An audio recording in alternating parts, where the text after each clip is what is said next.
World knows Thatcher for her public persona. We're left wondering what she was like in private life, and for that we're lucky enough to be joined today by Niall Gardner. He's director of the Heritage Foundation's Margaret Thatcher Center for Freedom, and he served as an aide to Margaret Thatcher from 2000 to 2002. You helped her write her book, Statecraft: Strategies for a Changing World.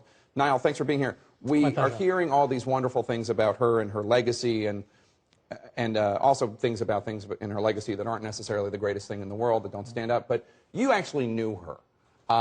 Tell me about the last time you saw her and what you saw there that those of us who didn't know her might find surprising. Well, actually, the last time I saw Lady Thatcher was in December in London at her house in Belgravia near Victoria Station. She was actually very cheerful. She was in a remarkably good cheerful mood. She was very tranquil, very, very content at the age of 87. And no doubt she was looking back upon an extremely successful career, the most successful British politician of the 20th century. And I have to say that Margaret Thatcher, despite the public persona of the Iron Lady, in person she was extremely warm-hearted, very, very compassionate, someone who enjoyed making people laugh as well, actually. Really?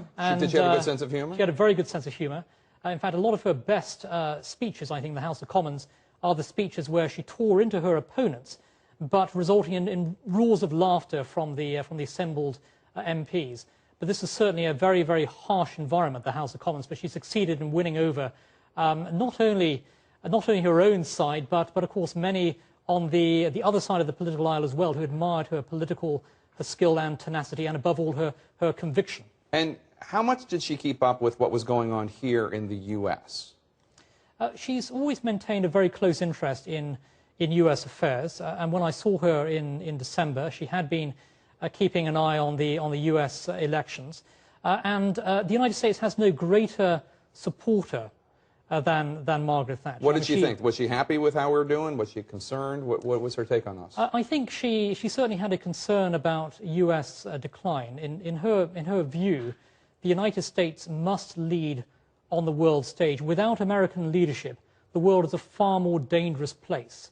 And she was very, very concerned that the United States, because of the economic situation, because of cuts in defense spending, that the United States would not be able to live up to that global role. So she was someone who had a huge amount of faith in the American spirit, in the spirit of this great nation, and her wish was that the United States would continue leading on the world stage. Niall, thank you so much, and our deepest condolences on the loss of your friend. Still ahead.